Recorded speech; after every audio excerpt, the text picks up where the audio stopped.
Hello tout le monde, comment ça va aujourd'hui? J'aimerais vous parler des articulations, le staccato et le legato.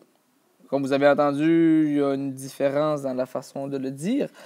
Donc, j'aimerais commencer par vous faire écouter deux différentes pièces musicales et on pourrait les comparer. Donc, voici mon premier exemple.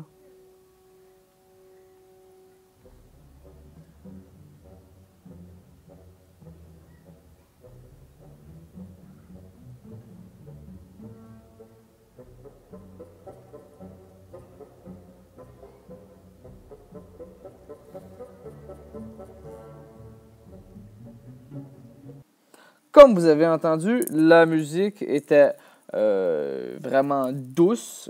Staccato ne veut pas dire doux, mais veut plutôt dire que c'est sec, comme ce qu'on entendait avec le basson, donc dans la chanson Dans le hall du roi de la montagne. Voici le prochain exemple maintenant.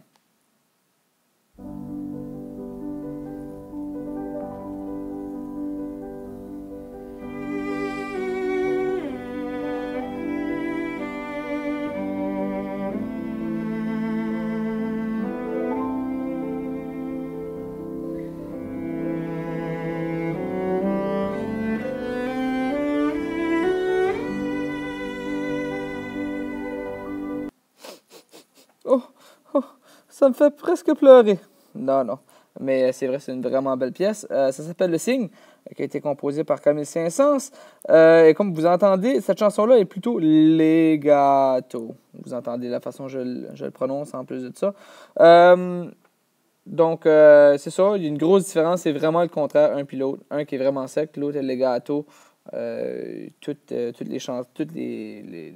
notes sont toutes liées ensemble. À quoi ça ressemble les articulations dans une partition? Ben, je vais vous les montrer. Voici une noire. Oui, je l'ai dessiné noir. Et voici un tout petit point que j'ai mis en dessous. Le tout petit point veut tout simplement dire staccato. Donc, si je place une noire à côté d'une autre noire avec deux petits staccato, ça va faire noir, noir. Vous avez entendu, il y avait du silence entre. Je peux le refaire une fois. Noir, noir. Et voilà. Tandis que si je fais encore une belle petite noire là, une autre petite noire là, et je place une ligne entre les deux qu'on appelle la liaison va faire qu'il va tout le temps avoir du son entre les deux. Donc, comme ça, noir, noir. Vous avez entendu, ça sonne comme si c'était plus long, mais c'est pas plus long. Mes deux noirs ont duré le même temps. La seule différence, c'est qu'entre les deux noirs, il n'y a pas eu de silence. Hey, puis en plus de ça, si on regarde bien, c'est un sourire. Oh, un sourire musical. Oh, que c'est beau. Bon, assez de folerie.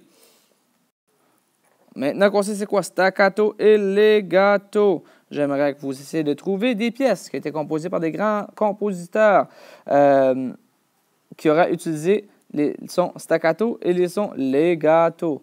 On a déjà utilisé l'exemple d'Edvard Grieg dans le hall du roi de la montagne. C'est déjà pris, pas touche.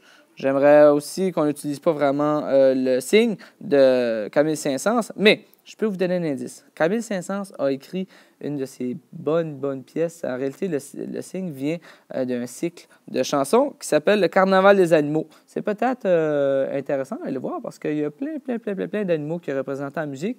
Puis je suis certain qu'il y a des animaux là-dedans qui seraient peut-être staccato. Donc, je vous invite à aller peut-être écouter ça. Et aussi trouver d'autres compositeurs puis d'autres compositions qui auraient des staccato et des legato. Puis ça serait encore mieux si on pourrait trouver une pièce avec du staccato et du legato en plus, en même temps peut-être. Oh, ça serait spécial, ça. Donc, merci, puis bonne journée!